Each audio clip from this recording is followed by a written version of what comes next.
देशाच्या उभारणीत श्रमिक, कष्टकरी शेतकरी आणि महिला वर्गाचे मोठे योगदान आहे। त्यामुळे कामगारांच्या प्रश्नांकडे केंद्र व राज्य सरकारने दुर्लक्ष करू नये। 4 श्रम संहिता लागू करण्यापूर्वी भारतीय मजदूर संघाच्या सूचना व सुधारणांचा समावेश करावा अशी मागणी संघटनेने केली। या मागण्यांसाठी भारतीय मजदूर संघाशी संलग्न विविध संघटनांच्या पदाधिकारी व कामगारांनी नांदेड जिल्हाधिकारी कार्यालयासमोर धरणे आंदोलन केले।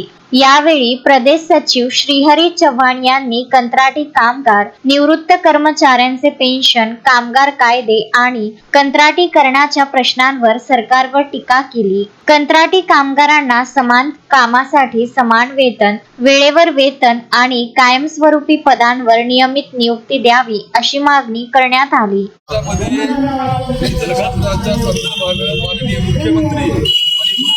यांच्याकडे या मागण्यांवर लक्ष द्यावं। वितरण असेल, पारेषण असेल, निवृत्ती असेल, या कंपन्यांचे जे काही प्रश्न आहेत हे सार्वजनिक मालमत्तेचे प्रश्न आहेत, आमच्या कर्मचाऱ्यांचे नाही। आणि ह्या सगळ्या मागण्या मान्य कराव्यात, हे प्रश्न सोडवावेत। या सामान्य जनतेला चांगली वीज वीज द्यावी अशी आमची मागणी। सेवेकरीच आहेत, पण भारतीय मजदूर संघ अशा पद्धतीनं वीज क्षेत्राच्या बचावासाठी अशा मागण्या करतो। त्यांनी अद्यापर्यंत मंजूर केलेल्या नाहीत आणि त्यांनी लवकरात लवकर केंद्र सरकारने मंजुरात कराव्यात। आणि सगळ्यांचं म्हणणं असते की भारतीय मजदूर संघाशी परिवाराशी निगडीत असलेली किंवा बीजेपीशी निगडीत असलेली संघटना म्हणून म्हणले जाते, तसा काही विषय नाही। जर भारतीय मजदूर संघ ही अशी एकमेव संघटना आहे की कोणत्याही पक्षाशी संलग्न नसून एकमेव कामगारासाठी काम करते आणि त्या कामगाराच्या हितासाठी काम करते। कोणत्याही पक्षाशी बटुकडी गोळा करत नाही।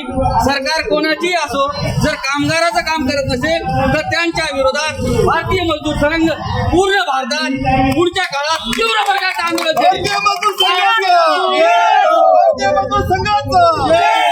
तसेच वीज क्षेत्रातील खासगीकरणाला आळा घालावा, वीज कर्मचाऱ्यांना पेन्शन योजना लागू करावी, नवीन वीज प्रकल्पांना मंजुरी द्यावी आणि कर्मचाऱ्यांसाठी 8 तासांची ड्युटी निश्चित करावी अशा मागण्या मांडण्यात आल्या। देशातील कामगारांसाठी किमान वेतन 30,000 रुपये, ESIC व EPF वेतन मर्यादा वाढवणे, EPF अंतर्गत किमान पेन्शन 7,500 रुपये, ग्रॅज्युटीची मर्यादा 40 लाख रुपये आणि बँक कर्मचाऱ्यांसाठी 5 दिवसांचा आठवडा लागू करण्याची मागणीही करण्यात आली।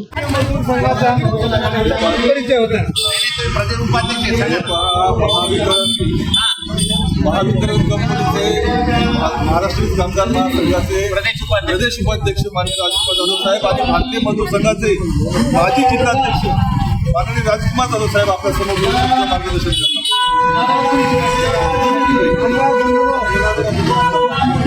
आज पूर्ण देशभर प्रत्येक जिल्हाधिकारी कार्यालयासमोर भारतीय मजदूर संघाचा धरणे आंदोलनाचा कार्यक्रम आहे आणि या निमित्ताने आपल्याला कलेक्टर ऑफिसला निवेदन सुद्धा दिलेलं आहे। वेळोवेळी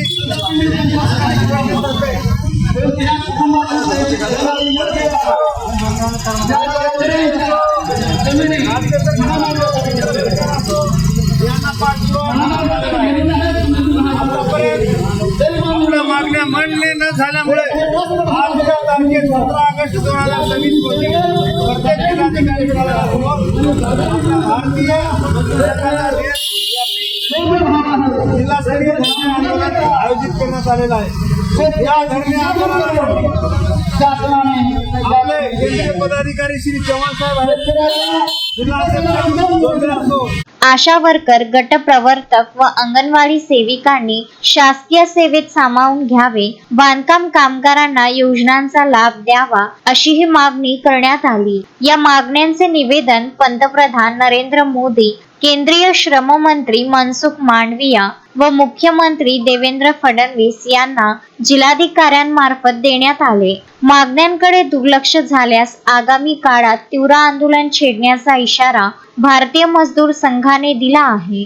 सर्व पदाधिकारी यांच्या नेतृत्वाखाली आज देशव्यापी विविध मागण्यासाठी आपल्या आंदोलन करत आहेत। त्याप्रमाणे आमचे राज्यस्तरावर स्तरावर एक महिला सक्षमीकरणाबाबतची एक मोठी या बऱ्याच काळापासून चालू असलेली महत्वाची मागणी आहे की महाराष्ट्रामध्ये महिला सक्षमीकरण जो महिला सक्षमीकरणाचा विषय 2019 पासून चालू आहे. जो महिला आर्थिक विकास महामंडळ लोकसंचालित साधन केंद्र राज्य स्तरावर काम करतो. लोकसंचालित साधन केंद्रामध्ये लोकसंचालित साधन केंद्रामध्ये काय की हे ग्रामीण महिलांचं सक्षमीकरण केंद्र आहे. बचत गटांना प्रशिक्षण देते व महिलांना बँक करण्यासाठी मदत करणारे एक केंद्र लोकसंचालित साधन केंद्र आज महाराष्ट्रात गेली 20 वर्षे काम करत आहे. तर लोकसंचालित साधन केंद्र एक फक्त कार्यालय नाही आहे, महिलांचा विश्वास आहे. महिला सक्षमीकरणाचा महाराष्ट्र शासनाचा पाया लोकसंचालित साधन केंद्र आहे.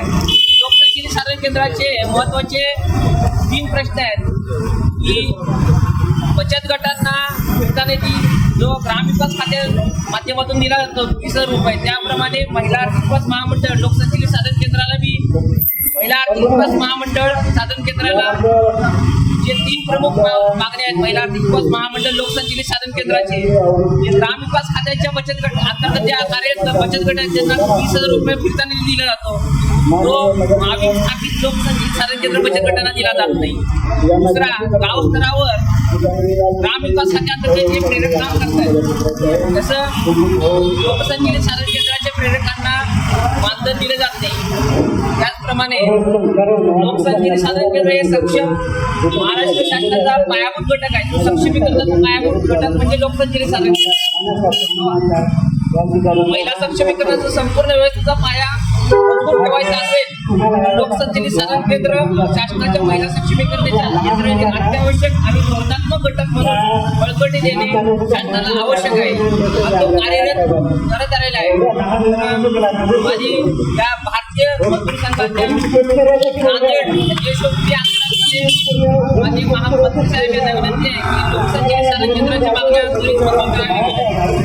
संजय घोगरे, विदर्भ न्यूज, माहूर.